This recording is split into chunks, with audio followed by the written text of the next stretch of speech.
là là. Bonjour à vous deux.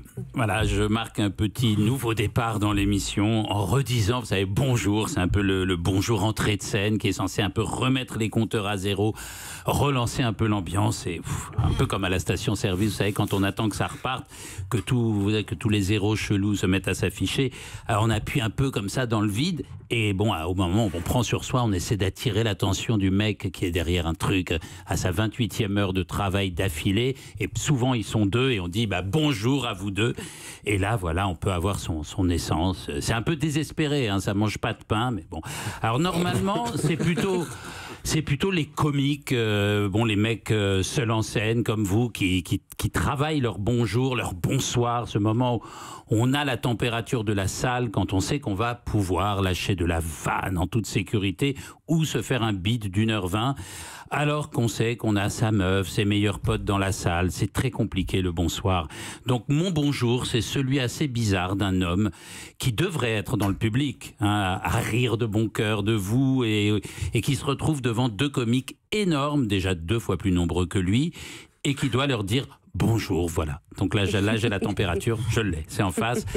Faut pas du tout croire que ça m'amuse d'avoir à faire un truc pour vous avec des mots, des silences, des attitudes calculées devant deux géants, l'un plutôt froid et distant, hein, pince sans rire, comme disent les gens qui utilisent des expressions comme un foutu, faire un topo ou se taper un gueuleton. Et l'autre, bouillant, improvisateur de génie sans pitié, mitrailleur imprévisible, le genre qui plaît autant en mec au survêtement, vous savez, ces mecs qui ont une voix super aiguë et qui dit « Eh mais il est trop fort lui !» qu'au mec qui attend toute l'année la foire au vin et qui hésite entre une pièce de bœuf pomme allumette et une assiette de la mer et qui, lui, dit dans un registre beaucoup plus posé « Il est bon, il est bon. » Je pense que vous connaissez, il est bon, il est bon.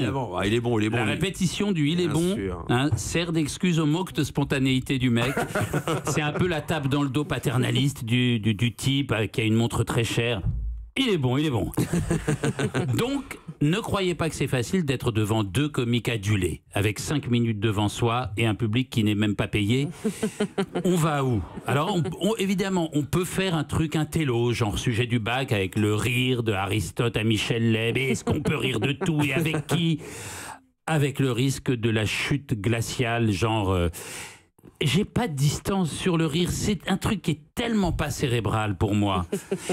On peut aussi aller dans du sentimental, quitte à tomber mal, en plein dans la faille narcissique du clown triste, dans ce gouffre de l'enfant qui avait besoin d'attention, ou du dyslexique incompris, qui pleure tous les soirs tout seul alors que les fans tambourinent à la porte de sa loge et qui dira donc, comme si vous étiez son tortionnaire, « Eh ben merci, je vais juste être mal pour tout le reste de l'émission. » Et forcément, celui qui s'appelle de son propre chef Poulpe n'a pas à la base un amour fou de sa propre personne, donc prudence.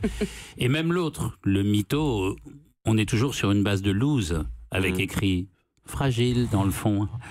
Donc j'ai dit bonjour, je dis bravo, j'ajoute même respect avec une petite main sur le cœur, et je vous laisse continuer le show. Non, sans cette question, celle d'un anxieux qui veut apprendre des grands.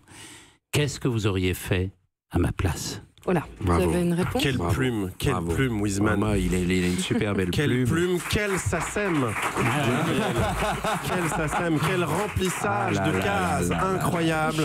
Chaque mot vaut son petit euro. Et ça, c'est fort. Et à la fin de l'année, ça fait... Quelle plume folle. Vous êtes le condor de la radio, Wiseman. Un condor qui ne mettrait pas de chaussettes dans ses mocassins. Jamais. Regardez, et vous vous envolez tel un oriflamme vers les cimes du succès, Ariel Wiseman. Un grand merci à vous. Éternel, succès éternel. C'était la réponse de Je le prends comme un encouragement. Europe.